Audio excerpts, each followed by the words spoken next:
Welcome to everyone, and I hope that we've all gotten with the technology tonight. Right, our subject is, of course, Parasha Mishpatim. For those who may be joining us for the first time or anyone listening on the recording, we are studying week by week the fascinating and always creative insights of the ve-ha-Kabbalah, a 19th century German Jewish rabbinic Torah scholar whose Perush demonstrates the unity and the inseparable nature of the written Torah and the oral Torah. His commentary, as we said, is called ha-Kabbalah, Rabbi Yaakov Tzvi Mecklenburg. So tonight is Parasha Mishpatim, and we called this year tonight Higher and Higher, like the old Shlomo Carlebach song, for those who remember it. And let's begin, not at the very beginning, but near the beginning. So our Parsha is fascinating. I don't want to say compilation, because it's not just something that's compiled by an editor, but it incorporates a wide array of mitzvahs as well as some narrative material as well. And it starts with the curious case of the Eved Ivri, the Hebrew slave. I say curious because the frequency of this phenomenon was probably not widespread for reasons that the Torah itself alludes to, and the Talmud elaborates further. The responsibility of the owner for a Hebrew slave is so onerous as to make the whole proposal, not that attractive. And part of that responsibility is to allow him to go free after 6 years of servitude. In the 7th year, he goes free, and he goes free without needing to raise money to redeem himself or to do anything, nor does anyone have to act on his behalf. He goes free automatically, which of course was a great novelty in antiquity, when servitude was generally for life, and even beyond, in the sense that it passed on to the next generation as well. Okay, what I like to look at, though, is the last verse in the first section. So it's Pasuk Vav, if you're with us, in Perek Chaf Aleph, chapter 21, verse 6. So this describes a scenario in which the Hebrew slave is having a great time. He doesn't want to go free after 6 years. It suits him fine to be living with his master and the family, and he doesn't want to leave. He's too comfortable where he is. So the Torah allows for such a possibility, probably does not approve, so to speak. It's not recommended, but there is such a possibility. And what I want to focus on are just the very last words of that pasuk, that he, the servant, approaches his master. The master takes him to the doorpost, and he pierces his ear with an awl, va'avado la'olam, and he will serve him forever. La'olam means forever. That's how it's rendered here in the art scroll. You may know that according to the rabbinic tradition, even though it says forever, la'olam generally means forever, it refers here to the Yovel. In other words, the Jubilee year, which will come every 50 years, doesn't necessarily mean, 50 years hence, because that is a fixed cycle. So these events could be transpiring at the beginning of the 50-year cycle, in which case the servant may live out his life in servitude by his own choice, or it could be close to the end of the 50 years, when it's only a few more years until the Yovel. ve-ha-Kabbalah explains what is the meaning of this word la'olam. If you look closely at the Hebrew, you've got to look with me in the Hebrew. La'olam is spelled without the vav. Usually, to spell it in full, we would spell it lamed, then ayin, vav, lamed mem, la'olam, olam. But you can't spell, as you know, in Hebrew without the vav. We can just hint to the vav, so to speak, with the cholam, the dot on top. So we pronounce it la'olam, but it's spelled like alam, ayin, lamed mem. So the word alam means a young lad, like an adolescent or a teenager is called an alam, and in the feminine, alma is a young woman, a young, let's say a girl who is around the time of puberty. Just parenthetically, this gives rise to the highly contentious passage in Yeshaya, which describes the young girl who is with child. And this is given rise to the Christian idea of the virgin birth and all of that. The word Alma does not mean virgin per se, although a young girl may well still be a virgin, but that's not the point of it. The point is she is in her youth. And says ha-Kabbalah, what is the derivation of the word alam, ayin, lam, and mem, or alma for in the feminine? It comes from the word al meaning above or upon, to ascend, like el al, the airline, el al, la alot, to ascend, to go up. He says the reason that the word alma is used for a young person is that a youth has growing to do. A youth is like poised for ascent, for like a growth spurt. So the word alma or alam is derived from the word al because that young person, let's say age 10, 12, 14, that young person is poised for growth, for ascent. And he adds that this is why the world itself is called the olam, like olam chesed yibaneh, the world is built on kindness. Olam means the world. In what way? So he says because the world, the olam, is all about ascent, higher and higher. How so? So he says the world is can be divided into 4 categories. Domain is inert, like mineral or earth. Water is as well. Someach is that which grows, the plant kingdom. Chai is all animal life. And the last category, the 4th category, which refers to the human race, is called medaber, that which speaks, because the capacity to speak separates the human race from other lower forms of life. So domain, someach, chai, medaber. Now, the observation that he makes here, he has made it in a couple of other places as well, and we have referred to it in the past. It's a fascinating approach, which he elaborates upon here. And as I said, he does refer to it in other places as well. He says that it's the nature of the world, it's the nature of nature to ascend. So domain, the earth, the soil, the minerals, the water, the rain, the hydration have the effect of promoting growth. The earth, the soil is inert, but it promotes, it facilitates, it enables growth. Grass, trees, plants, and all of that is an elevation from domain to tzomeach. Tzomeach, that which grows, has a purpose. It was created in order to serve as food for the chai, for that which lives, for an animal, for a bird, the fish as well. Also eat that which grows. I mean, fish may eat one another, but they feed on plankton is also living, but seaweed, etc. But let's talk about the land is more evident there. An animal eats vegetation, and the someach, the vegetable, the vegetation is elevated to now become part of a living creature. And the animal's function ultimately is to be consumed by a person. Doesn't mean every animal is consumed by a person, but collectively the animals enable people to eat. It's true there are vegetarians as well, but the human species exists in a omnivorous state. And therefore, the further ilui, the further elevation, because if an animal eats another animal, which obviously happens a lot as well, it just sort of stays on the same plane. But if the animal is consumed by a human being, that is an ilui, that is an improvement. He says the world is called olam because there is an aliyah, there is higher and higher. Each component ascends and is sort of repurposed, achieves its function and its purpose when it's elevated. And a human being that eats an animal, so that animal is elevated when it's consumed by a person. And then he adds on something which I don't remember him saying in the earlier treatments of this subject, of this theme, which, as I said, he develops elsewhere.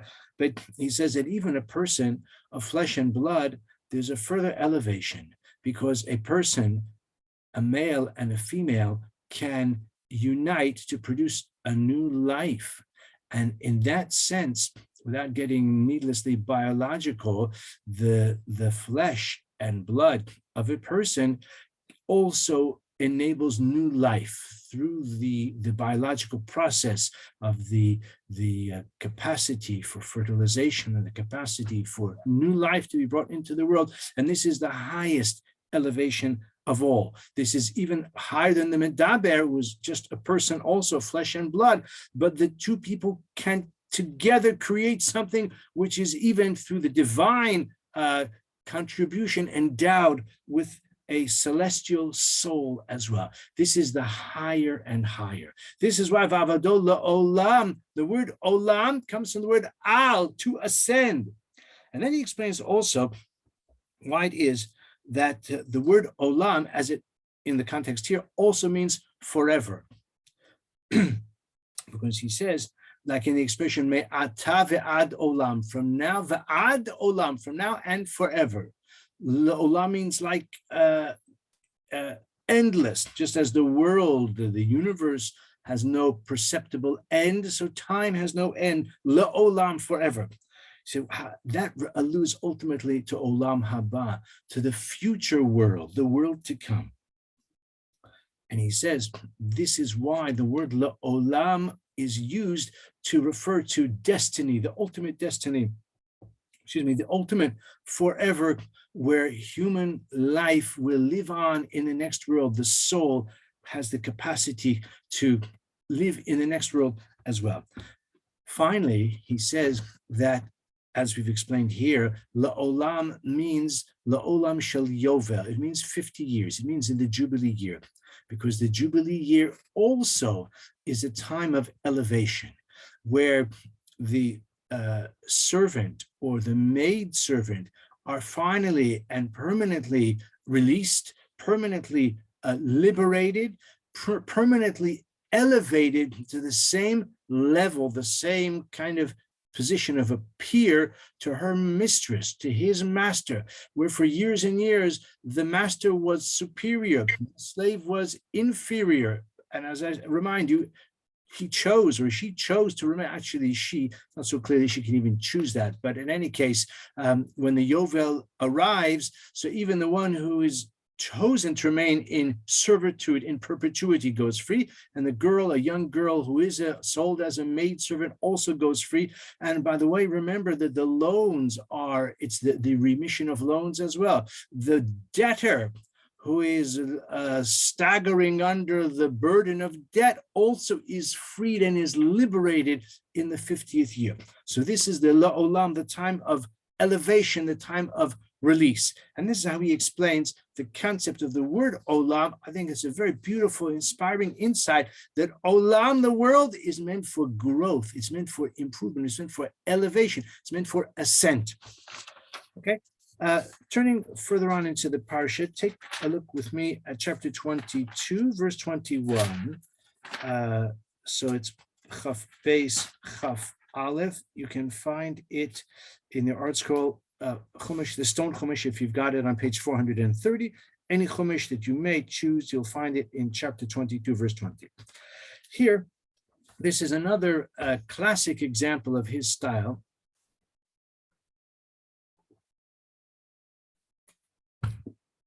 Of exploring the derivation, the etymology of a word.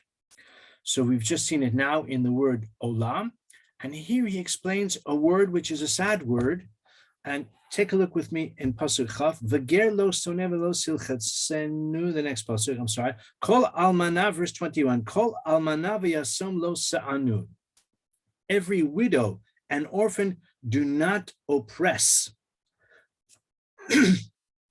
So he explains, what is the etymology of the word almana, a widow? Alman in the masculine is a widower. Almana. What does it derive from? I'll tell you the truth, I never gave it any thought, because I didn't think, well, I never thought along those lines. Let me tell you what he says. He says that the word almana First, he quotes it later, but for the purpose of this presentation, he does refer to the Gemara in Kesubos. Now, the Gemara in Kesubos interprets the word almana derech drash in a homiletic way, that the word almana is related to the word mana, mem nun he. Mana is 100. It's 100 zuz. It's an amount of money, 100 zuz, because the marriage contract, the ksuba of a widow when she remarries, is fixed at 100 zuz. Can be adjusted according to different circumstances, but that is the statutory value, 100 zuz. So that's the remez. Almana, it comes from the word mana, 100, because a widow, when she remarries, her ksuba is fixed at 100 zuz. A woman who is a virgin who marries, her ksuba is fixed at 200. So you might have the mana there as well. It's like a mana less than the classic first marriage. Okay. But of course, he says this is not. Don't think, he says, that the sages really meant this as the true derivation of the word almana. There are a number of reasons for that. Firstly, the whole institution of the ksuba is a rabbinic institution. So the word almana, we see it right here in the Torah. It's a biblical word, and it's only a remez. It's only like a hint. And he proves his point by saying that this is the way of the sages very often. There may be a word which derives from a certain source, has a certain meaning, it's associated with other words, but the chachamim will still find a remez for it. He gives an example, the word afikoman. We all know about the afikoman. Afikoman means dessert. Afikoman is a Greek word, and he says the sages were very familiar with Greek. They were very proficient in the Greek language. So was he, by the way. Rabbi Yaakov Tzvi Mecklenburg was also proficient in Greek and other languages also, by the way. But he says the sages of the Talmud were very proficient in Greek. But nevertheless, they said as a drash, what is the meaning of the word afikoman, which in reality is a Greek word, but the rabbi said it hints to afiku mine metika. Afiku means to bring out. Mine is types of. Metika is matok, of sweets. Bring out sweets, bring out something for dessert. So that's what the Chachamim say about the word afikoman, even though he says, of course, they knew it was a Greek word, but they saw a remez in the Greek word to the idea of what it is, namely dessert. Now, the Art Scroll people in Ksubas tell us, that the word almana comes from the word elem, not olam that we just did a few minutes ago with an ayin, but elem aleph lamed mem. It means mute. And elaim is someone who is mute. So the Art Scroll people quote one of the Achronim who says almana because she is silent. She sits in silence. She's grieving the passing of her husband. I thought something more practical. She has no one to talk to, so she sits in silence. But okay, besides being a bit downbeat, ve-ha-Kabbalah has an interpretation which I find very beautiful. Let me share it with you. He says the word almana, aleph lamed, mem nun he, almana, he said comes from al-mana, aleph lamed, not like we just said again at the beginning, ayin lamed, al, that's a different word. Aleph lamed is like lo. It's a word of shlila. It's a word meaning the absence of. Al mana means the absence of her portion. Mana is a portion, and he shows how the word mana means a chelek. It means a portion, like in the English as well. Mana is a portion. So a portion, like when you order food from a restaurant, or if you go to the buffet and you take a portion of kugel or at the kiddush or something like that. So like in this English language, we have the same thing. Portion means like a serving, one sort of designated unit or undesignated unit. And it also means a section of, a portion of something else. In the Hebrew, it's exactly the same way. Mana means a portion, and it means a chelik, it means a portion of something else. Of whom is she, the widow, a portion? Of course, she is a portion of her husband. Almana means that she is lacking her portion. She's lacking the chelik, the other part of who she was. Like the Torah says, V'hayu levasar echad, the husband and wife joined together as one. They become one. But sadly, when one of them passes away, the one who is left is bereft of her portion, of her other half. This is the meaning of the expression of the word almana. It's like, I thought I put it in my notes here, but maybe not. Like we say until, okay, actually I lifted that in the other one. Sorry, she has no one to talk to, so he says that because each one is the chelik, each one is the portion of the other.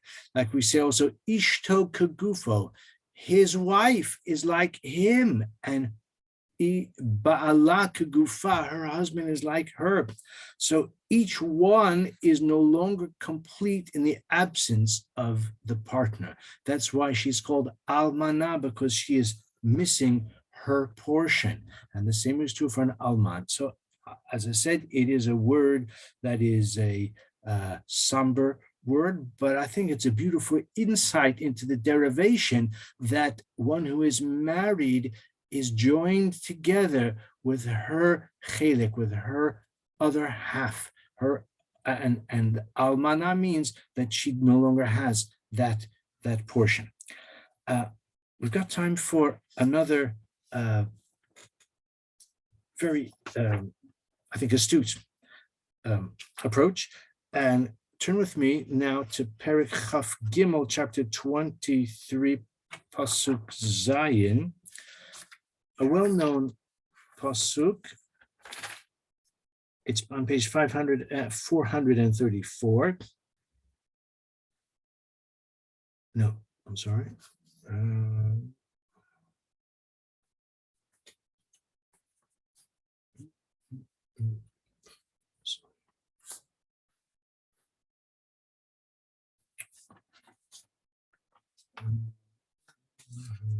Sorry, it has gone missing. Midvar sheker tirchak, that's the word I'm looking for. I guess chapter 22, Pasuk Zayin.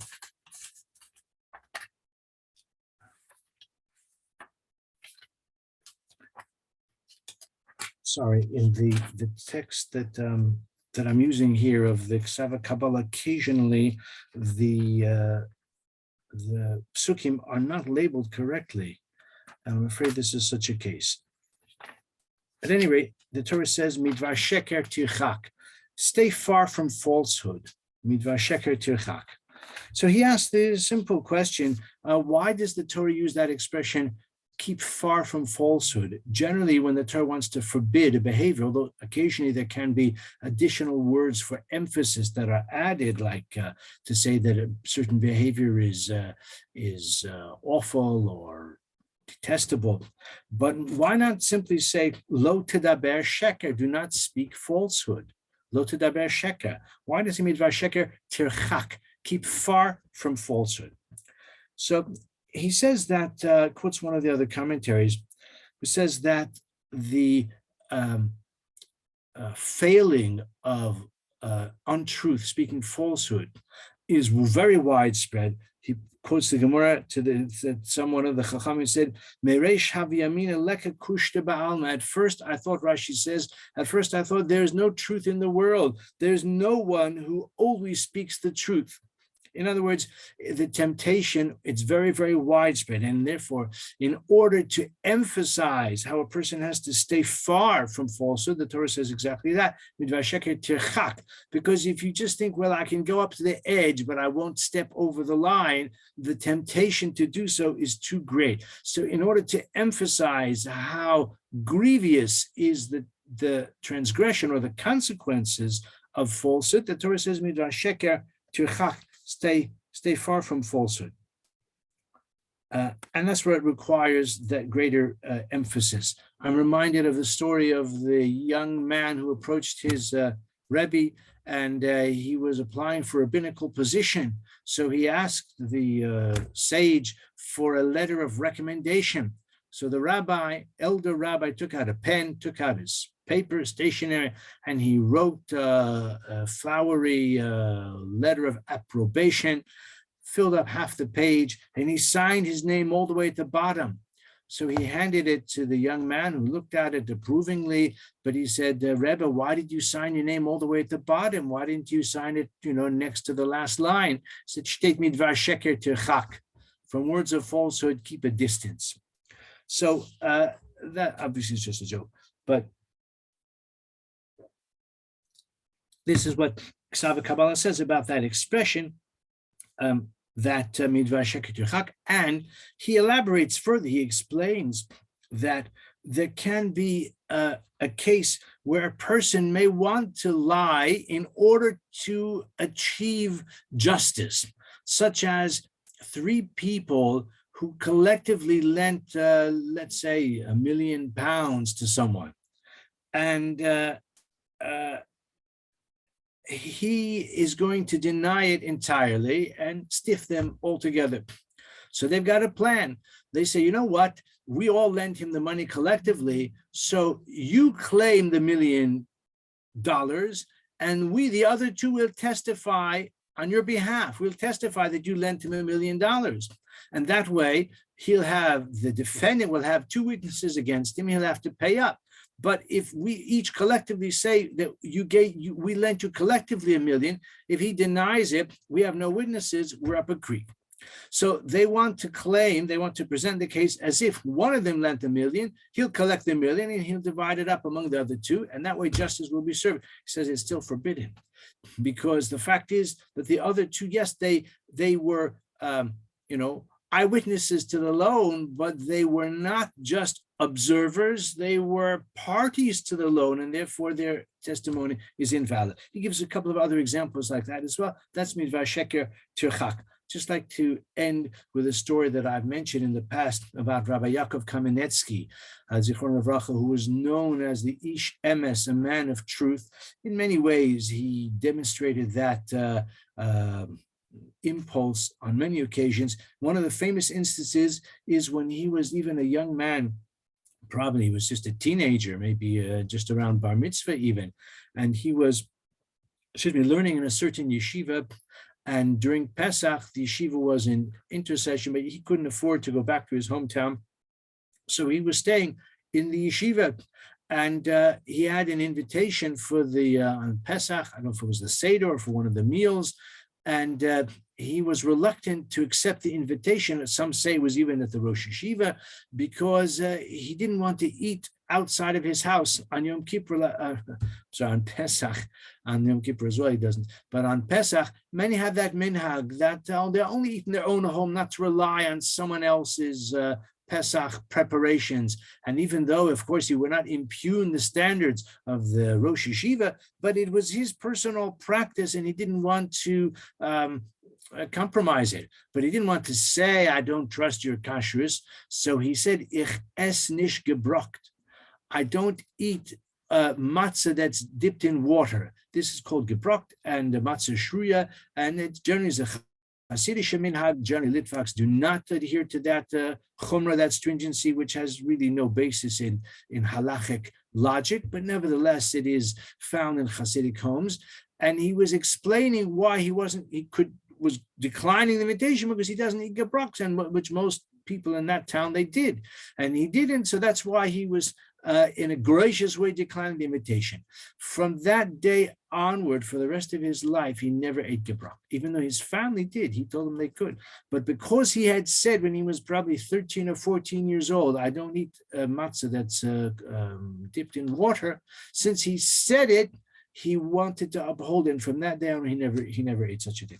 He never ate, because midvar sheker tirchak. Stay away from falsehood. So this is how ha-Kabbalah explains it, because it's so widespread, and one has to be especially careful, even as we've said, to uphold the truth. One must avoid a falsehood. And just to briefly review and summarize, we said va'avado la'olam. The word la'olam is related to the word Elem, which means or Alma, which means a young boy or a young girl, young meaning like an adolescent around the age of religious responsibility.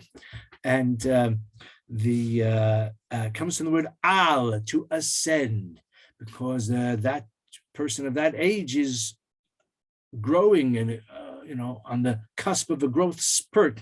But he says that the word olah, meaning the world, also is al, it also ascends, and the components ascend from domain, someach, chai, midaber, and ultimately even new life can be coming to the world through the physical interaction between two people. And this is the capacity always to ascend higher and higher, as we mentioned in the name of Shlomo Carlebach. And then we also said about the word almana, which means a widow, or an alman is a widower. And he suggests it comes from almana. She is lacking, she is without her portion, the other half with whom she was united, and together they were whole. So almana refers to someone who is lacking that. And this is, I think, a touching and beautiful insight into the word and the derivation of the word almana.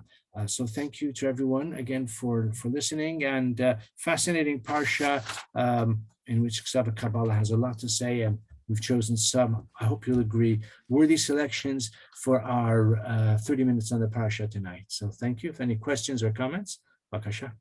I saw already one comment was pointed out that some eat gebracht on the 8th day of Pesach.